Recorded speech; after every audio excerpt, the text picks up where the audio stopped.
Hello everyone, this is Dr. Amina, Assistant Professor. Today we shall have the problem solving on CP and CV. This is session 29. So let's have a glance. In the previous class we have seen heat capacity and we have also seen the relation between the specific heat of a pressure and specific heat of a volume. So what is heat capacity? What are heat capacity? That is C, the specific heat of a pressure and specific heat of a volume. Then we have seen the relation between specific heat of a pressure Cp and Cv for an ideal gas. Then let's have a glance on the problems of Cp and Cv.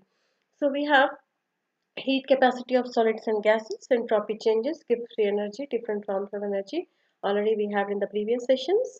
So the learning objectives of today's session is to understand the heat capacity of the materials and to describe what is the relation between the heat capacity and change in volume of the gases.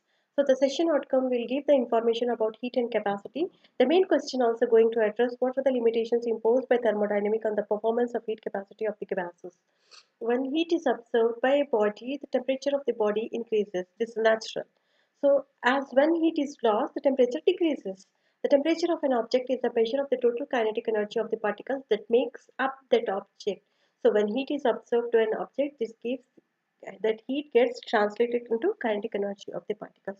This means that the particles are holding the energy in the form of kinetic energy. Thus, the change in the temperature is proportional to the heat temperature.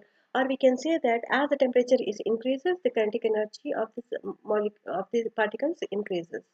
The heat capacity, the specific heat at a constant pressure is greater than the specific heat at a constant volume. The heat given at a constant volume is equal to the increase in internal energy of the gas.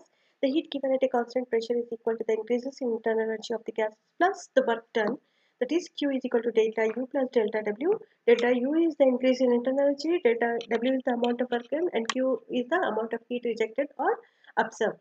So therefore, the difference between Cp and Cv is given by Mayer's formula, that is Cp minus Cv is equal to R, where R is universal constant. Now the specific heat at a constant volume, which is defined as the amount of heat required to raise the one temperature of a unit mass of a gas through 1 degree centigrade when its volume is constant, and it is denoted by Cv.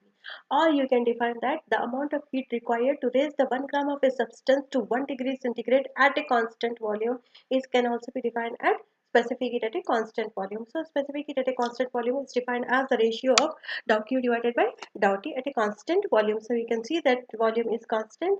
Then we have defining the specific heat at a constant pressure. It is defined as the amount of heat required to raise the 1 gram of a substance to 1 degree centigrade where the pressure is constant, where the pressure is kept constant, and hence it is denoted by Cp. Then Cp is equal to dou Q divided by dou T. Now we have the problem here. We can seek the problem here. A sample consisting of 2 mole of perfect gas molecules for which Cv and mass is given by 5 divided by 2R. Initially at P1, which is we have 111 kPa Pascal. Then we have temperature to 7 Kelvin, and which is heated reversibly to 356 Kelvin. So we have to find out the perfect gas leads where we can use the derivation P1 V1 divided by P2 V is equal to nRT1 divided by nRT2. So you substitute the values, so we'll get the answer like this. So if there is no change in volume, so we can assume W is equal to 0. So the heat flow can be taken by integration of Cv into dt. So Cv into delta T is equal to 2.5 into 8.314. So we get the calculation 3.28 into 10 raised to 3 joules. So similarly we can calculate delta U. So delta U is given by Q plus W. Now we have the problem, another problem which shows we have to calculate the molar internal energy and the enthalpy of a perfect gas. So the numerical problem is given above.